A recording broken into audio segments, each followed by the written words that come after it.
नमस्कार, मी किरण गोरख कानडे, सहाय्यक कृषी अधिकारी, सातकर्स तालुका खेड, जिल्हा पुणे। आज आपण पाहणार आहोत एक वेगळ्या प्रकारचं बीबीएफ यंत्र आपण कसं तयार केलेलं आहे। चला पाहूया। ही बीबीएफ यंत्राची पेटी आहे। या पेटीमध्ये एका बाजूला आपण खत टाकू शकतो, एका बाजूला आपण बियाणं टाकू शकतो। हे यंत्र बनवण्यासाठी आपण 5 फुटाची फ्रेम तयार केलेली आहे। तुम्ही पाहू शकता ही 5 फुटाची फ्रेम। त्यानंतर आपण 2 फणातलं अंतर 18 इंच न ठेवता 16 इंच ठेवलेलं आहे। आणि याला आपण 1, 2 आणि 3 असं 3 फण आपण ठेवलेले आहेत। त्यानंतर इथे हा एक रेझर आहे आणि हा एक रेझर आहे, असे 2 रेझर आपण केलेले आहेत।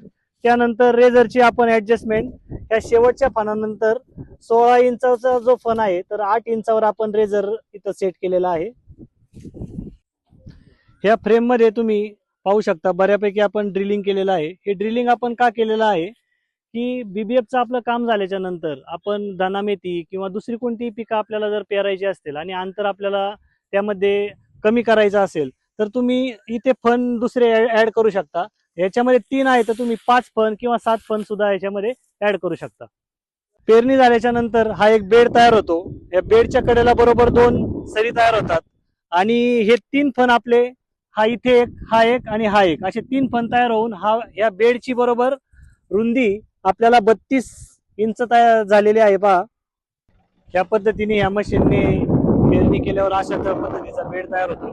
सर्व शेतकरी बांधवांना महाराष्ट्र शासन कृषी विभाग आवाहन करतय की तुम्ही देखील याप्रमाणे बीबीएफ यंत्र तयार करून या वर्षीचं सोयाबीन हे बीबीएफ यंत्रानेच पेरावं, अशी सर्वांना विनंती करतो। धन्यवाद।